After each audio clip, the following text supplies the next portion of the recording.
vais d'abord donner 2-3 points qui sont très importants qu'il faut savoir. Tous les prophètes ne sont pas des prophètes appelés à être dans la cour du roi. Ça, c'est une chose importante déjà. Dans le livre que j'ai écrit, va bientôt sortir sur les 10 types de prophètes. En tout cas, par la grâce de Dieu, on a écrit quelque chose qui va révolutionner le monde du prophétique. Il existe 10 types de prophètes, parmi lesquels il y a ce que j'appelle les prophètes de la cour. Donc des prophètes spécifiquement appelés à être dans la sphère, dans les sphères de décision auprès des hommes de pouvoir. Nous avons plusieurs prophètes. Nous avons les prophètes Gad dans l'époque du roi David. Il a même parlé sur lui concernant les jugements qu'il devrait choisir après le dénombrement. Nous avons le prophète Nathan qui a été un homme très sage, qui a même été pratiquement comme un membre de la famille. Vous vous souviendrez que lorsque c'est Salomon qui devait être roi, lorsqu'Adonijah a été établi déjà, a été couronné comme roi, on le célébrait. Nathan a appelé la maman de Salomon. Elle a dit, madame, ici il faut qu'on fasse la marmaille. Donc quand tu vas aller là-bas, tu crées un scénario. Tu vas faire des scènes à David, tu vas dire à David, mais toi tu m'avais fait ceci, tu avais promis,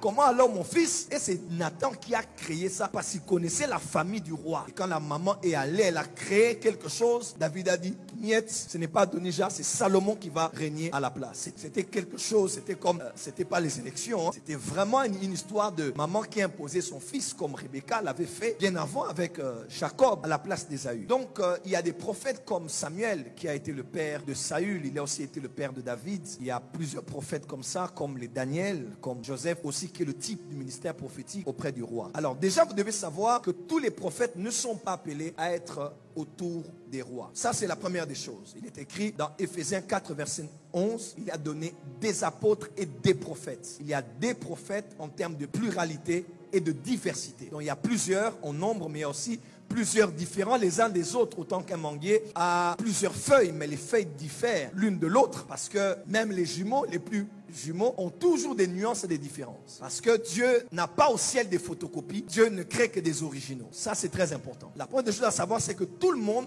ne sera pas appelé à parler et à être établi autour du roi. Deuxième chose qu'il faut savoir, et ça j'aimerais tirer les oreilles de tous les prophètes qui m'entendent. Dans un pays, dans une nation, la première autorité que Dieu a établie n'est pas le prophète. La première autorité qui est établie sur une nation, c'est le roi. Ce n'est pas le prophète. Cet évangile d'excès des ailes qui pousse certains à dire, non, c'est au président de venir vers moi. Ce n'est pas nous d'aller vers eux. Ou ceci ou cela, vous vous trompez. L'autorité numéro 1 d'un pays, ce n'est pas l'église. L'autorité numéro 1 d'un pays, ce n'est pas le prophète. L'autorité numéro 1 d'un pays, c'est le roi. Dans l'Ancien Testament, il y avait les rois et les prophètes. Dans le Nouveau Testament, il y a les apôtres et les prophètes. Parce que les apôtres au Nouveau Testament sont comme l'autorité gouvernementale dans l'église. Mais dans l'Ancien Testament, il y avait des rois et des prophètes. Écoutez-moi très bien, écoutez-moi très bien. Tout prophète qui est appelé à parler auprès du roi doit savoir que Dieu tient d'abord compte de son roi avant de sa propre vie. Celui qui a le dernier mot, c'est le roi. Pourquoi? Parce que quand Samuel se plaignait,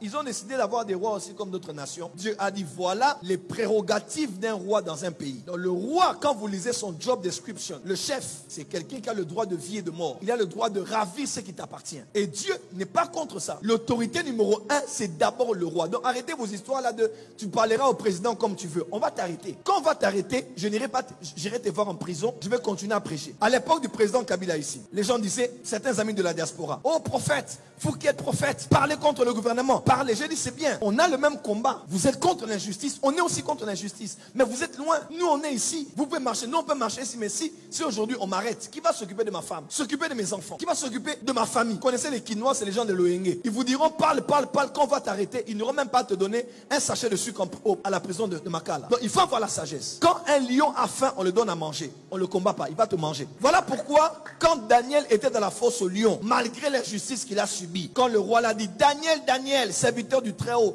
est-ce que Dieu que tu sers t'a délivré? Qu'est-ce que David a dit? Roi, vis éternellement. En lingala c'est quoi? En lingala c'est quoi? Président Salanini, Mokonzi Salanini. Daniel a dit ça, vis éternellement, parce que tout roi a peur de la mort. Il n'y a rien qui fait peur à un roi comme la mort. On peut lui créer des problèmes, mais la mort, c'est ce que le roi redoute. Donc dis au roi quelque chose qui va l'apaiser. Il n'a pas dit, roi, tu vas te juger. Non. Il a dit vis éternellement. Pourquoi? Parce que c'est d'abord le roi qui est à la tête d'une nation. Regardez même dans la Bible, David avait 3 familles de prophètes. Daman, Jéduthun et Asaph. 1 Chronique 25.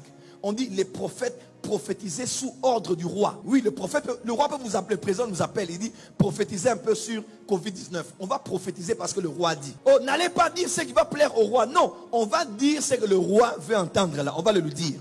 Mais de la part de Dieu. Oui, parce que le roi a l'autorité d'activer le prophétique. Le roi a l'autorité d'activer le prophétique. C'est la vérité. Donc tout prophète doit savoir si tu es appelé à être près du roi. Est-ce que je suis appelé? Numéro 2, que je ne m'embrouille pas. Le chef d'État est au-dessus de nous tous ici. À moins que tu aies l'esprit d'Élie, pour que l'esprit de Dieu t'enlève de temps en temps de Kinshasa et te jette à Kolosi. À Kolosi pour te jeter à Massissi. Mais si tu es à Kin, on va t'arrêter. Tu parles mal du président, tu parles mal de sa femme, on peut te chercher. On ne se bat pas avec quelqu'un qui est plus fort que toi. Et même quand on dit, tu vas aller parler au président. Pourquoi les prophètes voyaient les rois?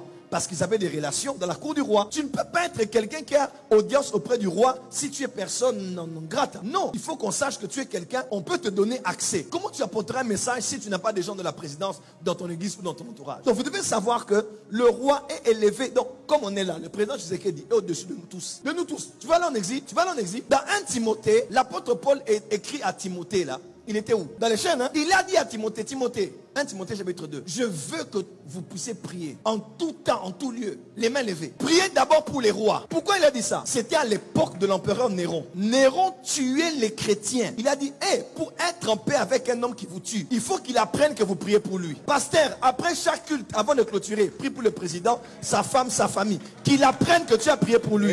Tu vas être dans la paix. On appelle ça la sagesse prophétique. Sinon, si tu commences à entrer dans sa vie privée, on va te couper la tête comme Jean-Baptiste.